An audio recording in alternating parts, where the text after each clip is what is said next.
तो एटम शब्द जनरली एक ग्रीक भाषा एटमोस होता है उससे लिया गया है और इसका मतलब होता है कि जिसे हम काट नहीं सकते हैं, मतलब जिसे नहीं काटा जाए उसे हम एटम कहते हैं। अब आते हैं सन 1897 में जे थॉमसन नाम के एक वैज्ञानिक ने सबसे पहले इन्होंने एक ग्लास ट्यूब को लिया और ग्लास ट्यूब के लेने के बाद उसमें जितनी भी एयर थी, मतलब जितनी हवाएं थी, उस सबको निकाल दिया और ग्लास ट्यूब के दूसरे छोर पर एक फ्लोरेंट स्क्रीन को लगा दिया और बीच में दो प्लेट को लाया। पहला वाला प्लेट कैथोड का है और दूसरा वाला प्लेट एनोड का है। जैसे ही इन्होंने ये दोनों प्लेट को एक बैटरी से जोड़ा तो फ्लोरेंट स्क्रीन जो था, जो ग्लास ट्यूब के उस पर था, वो चमकने लगा।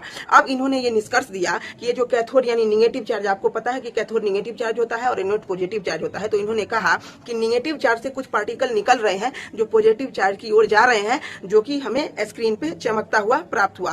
अब उन्होंने ग्लास ट्यूब के दूसरे छोर पर कुछ इस प्रकार से दो प्लेट को लगाया, एक एनोड था एक कैथोड था, और वो दोनों को एक छोटी बैटरी से जोड़ दिया। तो उन्होंने पाया कि जो निगेटिव चार्ज से किरण निकल रही थी यानी पार्टिकल निकल रहा था, वो निगेटिव चार्ज से दूर भाग रहा है। इसका मतलब जो कैथोड किरण है वो एक निगेटिव चार्ज है और इसी को बोला गया ये एक इलेक्ट्रॉन है। तभी इन्होंने कहा कि एटम, जिसे अभी तक दुनिया का सबसे छोटा वस्तु माना जाता था, तो इन्होंने कहा कि नहीं, यह सबसे छोटा वस्तु एटम नहीं है, एटम से भी छोटा वस्तु कुछ है, तो वो क्या है? इलेक्ट्रॉन है, जो कि एटम के अंदर है। अब पूरे एटम पर तो कोई चार्ज नहीं होता, तो इस कॉन्सेप्ट से उन्होंने ये कहा कि एटम एक तरबूज की तरह होता है और तरबूज में जो बीज होता है, इलेक्ट्रॉन उसी बीज की तरह है, यानी इलेक्ट्रॉन निगेटिव चार्ज है, एटम पूरा पॉजिटिव चार्ज होता है। इसी मॉडल को प्लम पुडिंग मॉडल भी कहा जाता है, कैथोड रे एक्सपेरिमेंट भी कहा जाता है और थॉमसन का वाटरमेलन एक्सपेरिमेंट भी कहा जाता है।